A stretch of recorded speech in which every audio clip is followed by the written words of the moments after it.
ask unanimous consent that I be allowed to complete my remarks prior to the roll call vote. Without objection. Thank you, Madam President.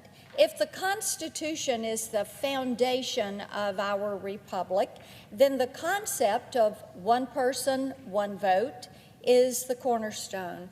It's also a promise that every single eligible voter in America takes with them into that voting booth on Election Day. It gives them confidence that their vote matters. It helps them to keep the faith in our electoral system and in their local government.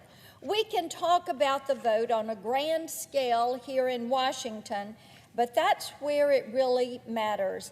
Back home, at your local polling place, in your home county, and in the precincts with the people who do the work of standing up elections, running elections, and certifying their own elections. Madam President, it is of the people, by the people, for the people, that this process is carried out in each and every one of our counties. And you know what, Madam President? That is how it is supposed to be. Article 1, Section 4 of our Constitution clearly states, here it is, the times, places, and manner of holding elections for senators and representatives shall be prescribed in each state by the legislature thereof. Well, how about that?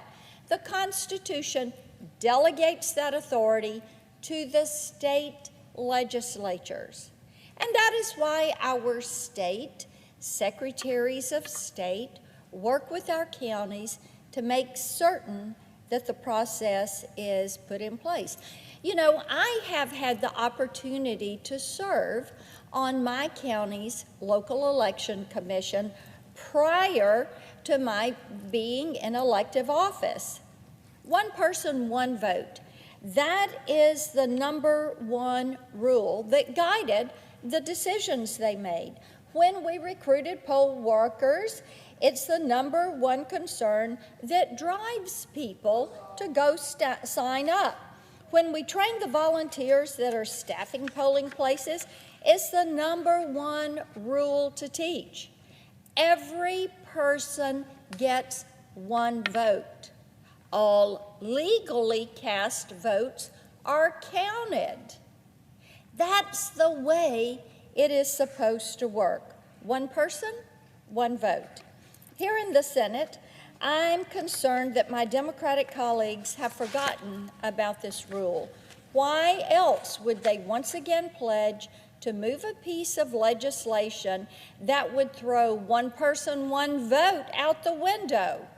Many of my Republican colleagues have taken to calling H1 or S1 the Politicians Protection Act or the For the Politicians Act.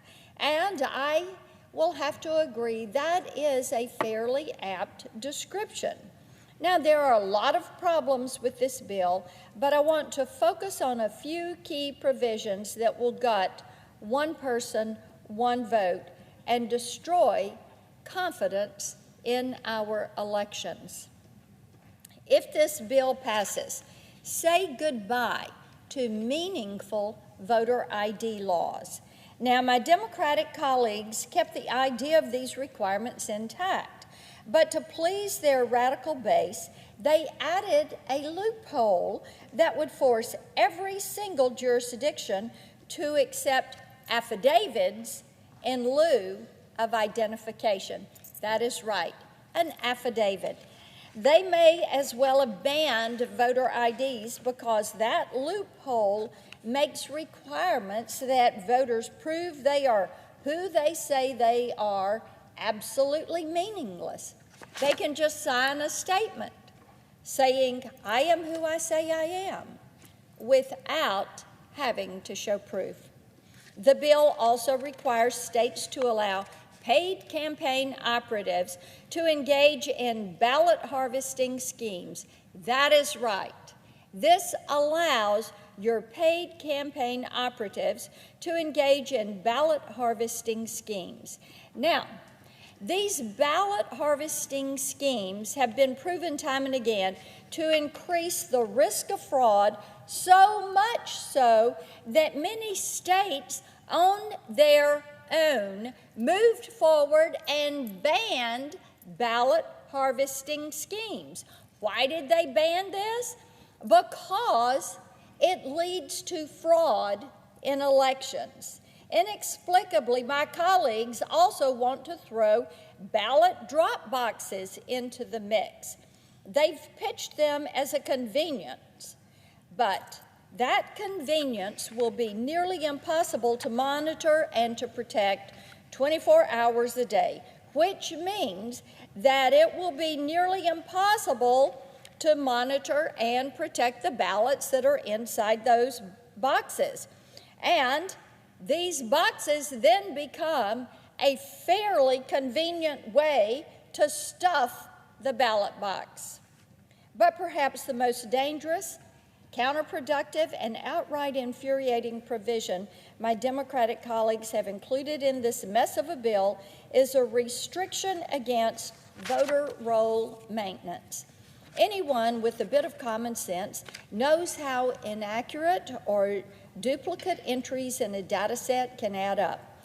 That leaves these data sets in a state of disrepair, and that is how fraud and mistakes occur. It's just one more provision in a bill raising red flags for local officials in every single state in this country. And this red flag in particular is prompting people to ask me if my Democratic colleagues involved in drafting this bill have ever actually volunteered at a local polling place, which that really tells you a lot about how short-sighted this legislation is. Madam President, this bill really doesn't have anything to do with voting rights. This is a politically motivated federal takeover of elections that would give us the exact opposite of what's laid out in the Constitution. The founders granted the states power over their own elections for a reason. The federal government is beyond incompetent to get this job done. If you like the service you get from the IRS or the EPA or OSHA, that's what you could expect the next time your community has an election. If we allow this bill to pass, the promise of one person, one vote will crumble. The promise of counting eligible ballots and not counting ineligible ballots would go by the wayside. And what do you get in exchange? The promise of chaos, confusion, and a lack of confidence in the integrity of the vote. Madam President,